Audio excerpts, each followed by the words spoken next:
everyone. Hey, super excited to be here to talk about Mosaic AI Vector Search.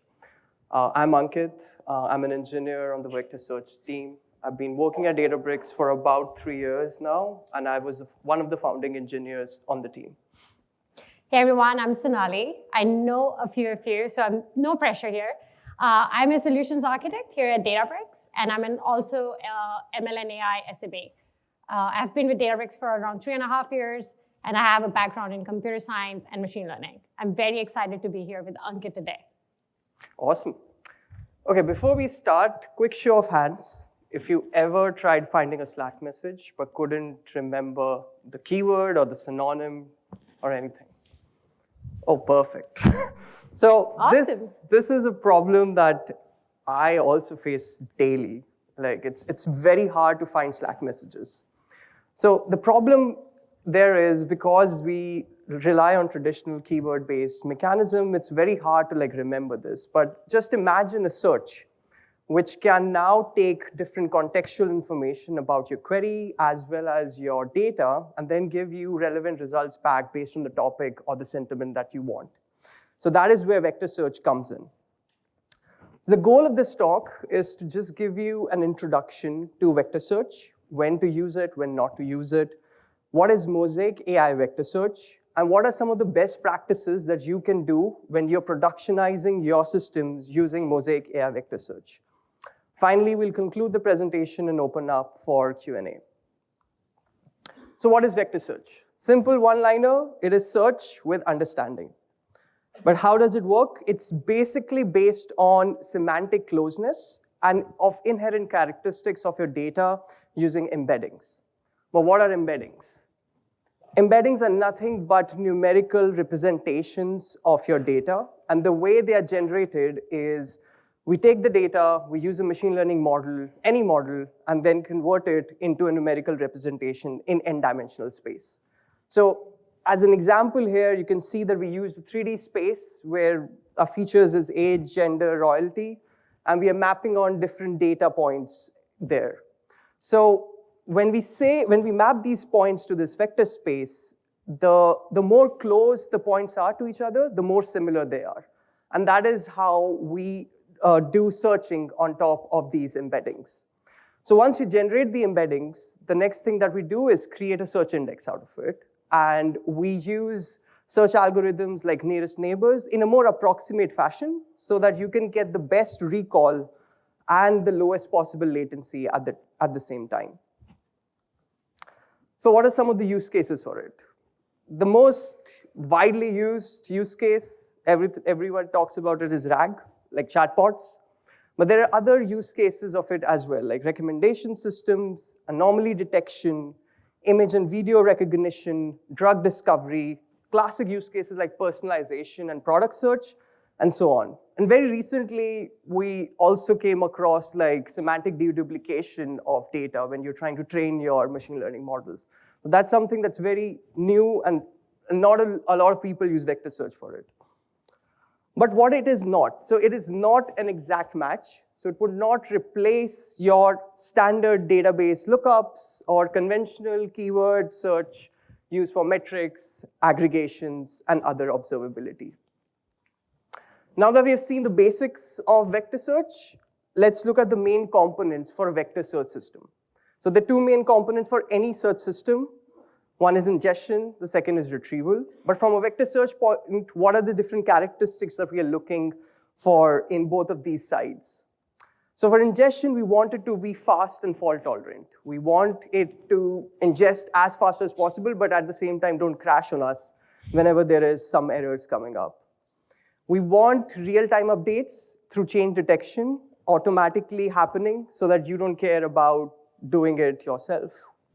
We want effective data pre-processing. That is, we want to do tokenization, chunking, everything properly. And finally, we want it to be highly scalable so that once your data size increases, you have tons of more data coming in, your ingestion doesn't crap out on you.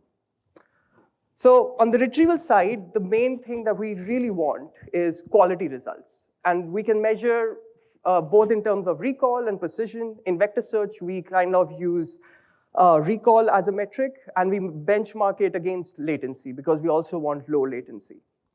The next thing is we also want filtering capability. So any metadata that you have associated with your data, as you want to be able to filter on it so that you don't have to search on it every time. And finally, we also want additional capabilities like hybrid search that can use traditional keyword searching as well as vector searching and bring them both together to give the best of both worlds. Now, what is Mosaic AI Vector Search? So with this, we are trying to just simplify the semantic search experience through a serverless and highly performant search engine that's designed for any production application. It is simple and fully managed, so you don't have to worry about setting up clusters, scaling them. Everything would be done automatically. It has native lakehouse integration so that all your delta tables can be quickly converted into vector indices, like with the click of a button.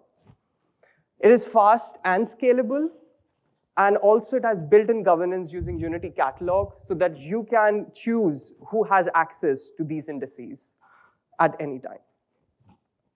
So if we look at a typical production system, we're looking at RAG today because it's most widely used. This is how a system looks like. Like it's fairly involved, but the core of a RAG architecture, apart from the LLM, is the vector search index itself. You want it to be up to date with all the information so that your LLM does not hallucinate and you can provide your users with the correct answers for their questions. But as you can see, like this architecture has a lot of moving pieces. You have your data, you want to first embed it, then store it, and you want to do it continuously, as well as your questions also have to go through the same flow. So you have to set up a lot of things, and when you're doing it at scale, things don't turn out to be well. But what is Mosaic AI Vector Search doing? It because of its tight integration with both model serving as well as lakehouse, you can quickly convert your delta tables to your index. And from a RAG perspective, you don't care about embeddings anymore. It's text in, text out. It's as simple as that. And that's the vision of Mosaic AI Vector Search.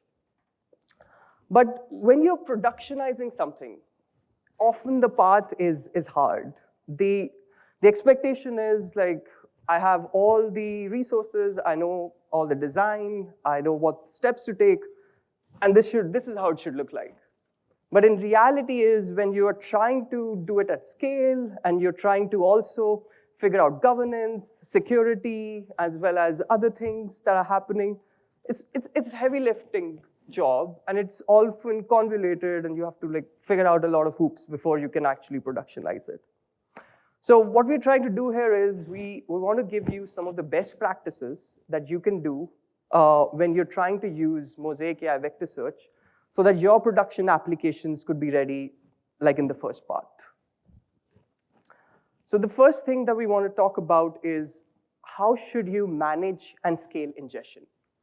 The good thing here is Databricks does all the heavy lifting, but there are some of the best practices that you can follow so that you can manage and scale ingestion properly. So the Mosaic AI Vector Search comes in different flavors. Like there is direct access, there's also delta sync indices, but we often advise customers to use delta sync indices simply because it auto syncs with your source delta table. It auto scales for different data sizes. All the columns are automatically converted into filters, and it's tightly integrated with model serving, so you can choose any embedding generation model, open source or external out there. And we have also tuned it pretty well that it provides industry competitive performance in terms of latency. The next thing to consider when you're creating your indices is to think about triggered versus continuous.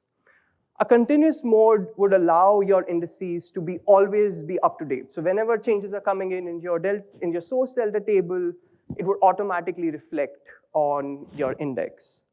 But if you are more you want to reduce the cost of your ingestion as well as the update, or you don't care about data freshness that much, you can use a more triggered approach, which would provide you with the same guarantees, but it's not going to be always real time.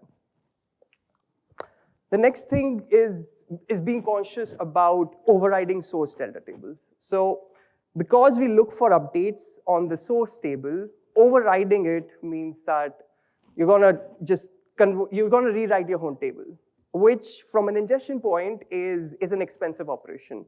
So even though we support it, but it should be done with caution because it's going to take some time to like redo the entire thing.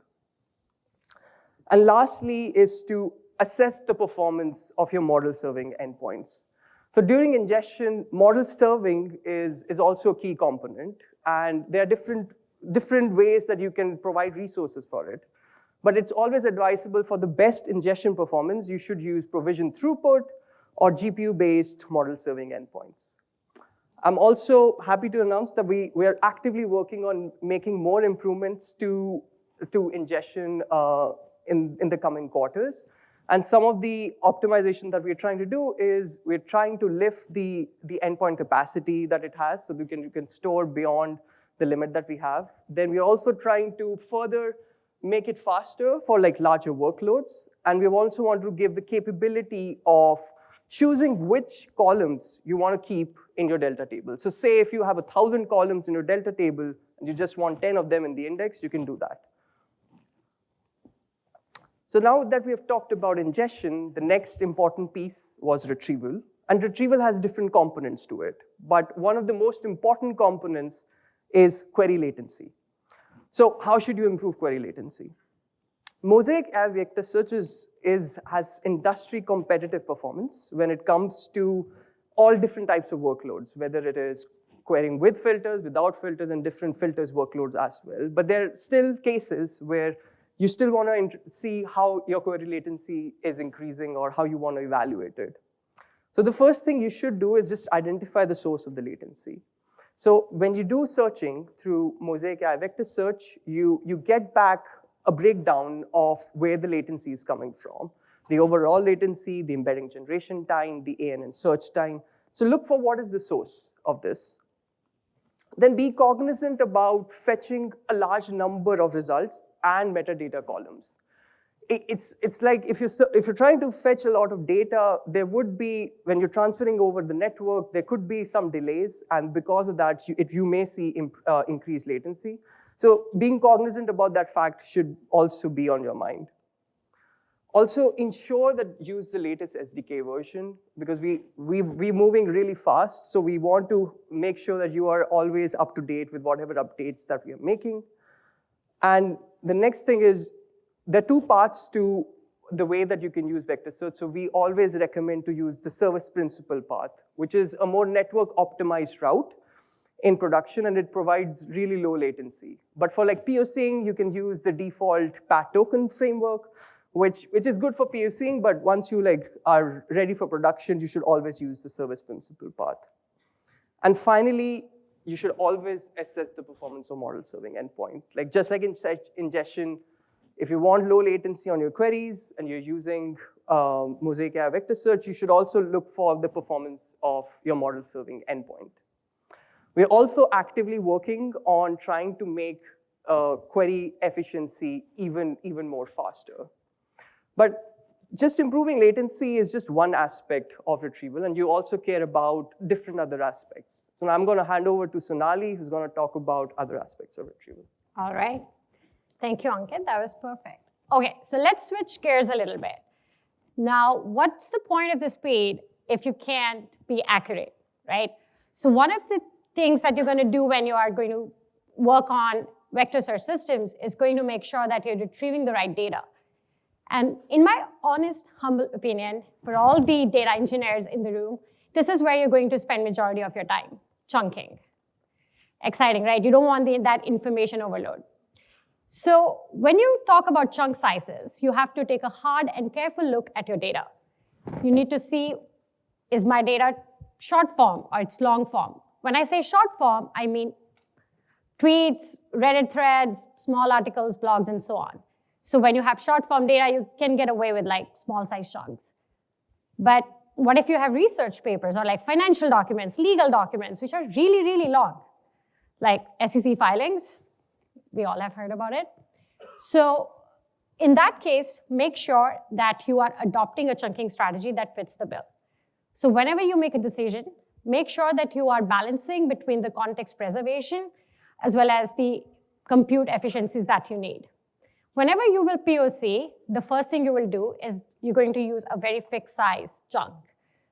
512 is like kind of like a golden number that a lot of embedding models have as their context window size. But when you're trying to productionize a solution, you might have to go with a dynamic size chunking, right? Because there could be some things that are in the structure of the PDFs or like whatever your data source is that would be important for you to think about. So once you have kind of decided on like what should be the dynamic size of your cluster, of your chunking, then you can switch gears and like try to figure out whether you want to do element-based or section-based, so on and so forth. But my personal favorite is semantic chunking because that ensures that you're doing things the right way from the get-go. So when you do semantic chunking, what you essentially are doing is that think of all the information that has been spread out on your really large PDFs or documents. With semantic chunking, you co-locate all that information that's already semantically similar into one place. So let's think about like research papers. It has some information and then some of the things that were done as a part of the research and then summarizing the research that was done, so on and so forth. So when you do semantic chunking, you will bring all the similar information into one chunk and then do it. Next is, and this is a very powerful one, we have actually seen really good results with this, is include the metadata with the chunks. So think of the documents that might have charts or tables. Make sure that you are bringing those chart titles and what section the chart existed in and putting that along with your chunks. That can really, really boost your accuracies. Next, chunking overlap. So when you move from one chunk to another chunk, there could be some context that gets carried forward as well. So you need to make sure that you pick an effective overlap. So some of the tokens would move from one chunk to another chunk. So let me show you an example of one of our customers that initially had not a great chunking strategy and what was the impact of it. So it was more like a banking application where someone could come in and ask questions and GenAI would be used to respond to those questions. So the user comes in and asks, hey, can I get a credit line increase? And the agent responded with, yeah, of course, you have a pre-approved offer to increase your credit limit, right? But the actual response wasn't supposed to be this. The actual response was actually a bunch of these qualifiers that the customer needed to be qualified for. But it had this little last line that said that if you have a pre-approved offer, you will get the credit line increase automatically. But because of a bad chunking strategy, the agent pre-approved the credit line increase. Not a great news for our customer. Hopefully, and this was caught up in the POC phase, so when they productionized it, they fixed it. Next, important step that is going to help you select a good vector search system is going to be embedding models. So there are a wide variety of embedding models in the market. A very naive thing to say here, but make sure that you are picking up an embedding model that fits the type of data you're working with. Again, take a very hard and careful look at your data. So you have different embedding models for text, you have different embedding models for images, videos, so on and so forth. Always verify and re-verify your embedding models. Make sure that the embedded model that you're picking up, it has been trained on similar data sets. So for example, you're working with financial data versus healthcare data, so on and so forth. Next is going to be the context window. You remember the 512 number I mentioned? So one of our customers was creating a RAG application, and they had large PDFs. They were doing chunking. It was very effective. Then they did the first query, and they hit enter, and a bad response, like nothing to do with the question that has been asked. So what was happening there was that they picked up an embedding model called BGE large, which is a good embedding model, but it has a very small context window of just 512 tokens. So when they were creating the embeddings on top of that, using that model, the information was getting truncated at 512 tokens. So there was a lot of loss of information. So the model didn't know any better, right? So we suggested them to switch to an embedding model with a larger context window. So they picked up another open source model called as GT Large, version 1.5 though, which has a long context window of around 8,000 tokens, I believe. And the results were really amazing after that. Finally, dimension size. So if you are machine learning, if you have machine learning experience, you probably have heard of dimensions. So if you want that your RAG application picks up on nuances in your data, and you think that the users are going to ask very specific and targeted questions, you should pick a little higher dimensional embedding model. But if you care more about efficiency and your users probably are looking for more open-ended questions, you can go with a lower dimension model that will completely serve the purpose. Next is task-specific models. Sometimes you're working with very specific data set or very specific task. So you might have to use a fine-tuned version of an embedding model that has been created specifically for your task. And finally, you can't see it on the screen, is going to be normalization. So there are a lot of different distance metrics that can be used in vector search. So for example, if you're using cosine similarity, which by the way, Databricks Vector Search is going to support really, really soon, then the responses that you get from an embedding model need to be normalized. Otherwise, your semantic search will be all over the place. So make sure to verify if the embedding model that you have picked needs normalization. So a great resource, and there's a screenshot kind of visible, is from MTEB Leaderboard. It's a great place to go where you can find information of all these models in one place. Next is going to be efficient recall. So Databricks has been designed with keeping production in mind and keeping precision and recall in mind. So out of the box, you get really, really good recall. But there are some best practices that you should follow to take it up a notch. So first one is going to be hybrid search. And I'm very happy to announce, if you don't know already, that Databricks now supports hybrid search. It's in public preview. A lot of our customers are already using it, and it is giving fantabulous results. So when you do a hybrid search, essentially what you're doing is that you're running two searches simultaneously. The first one is a keyword search, and the second one is a semantic search. And you bring these two searches and the results together when you retrieve the documents. So think of the use cases wherein your company has some jargons, or your data has some jargons, or you are trying to look for a particular product ID. In those cases, hybrid search is going to boost your results pretty well. So make sure that you try it. Also help the system a little bit. Throw in those filters that would help you to retrieve the right information accurately. This will also kind of boost up your latency. Next, there might be some business rules that you want to implement before you show the results to the end user. So that's where the re-ranking comes in. There are a lot of different algorithms that you can use to re-rank the retrieved chunks. One of the simplest ways that you can do the re-ranking is going to be a prompt. Throw in those business rules in your prompt. Just be a little careful of how big your prompt gets.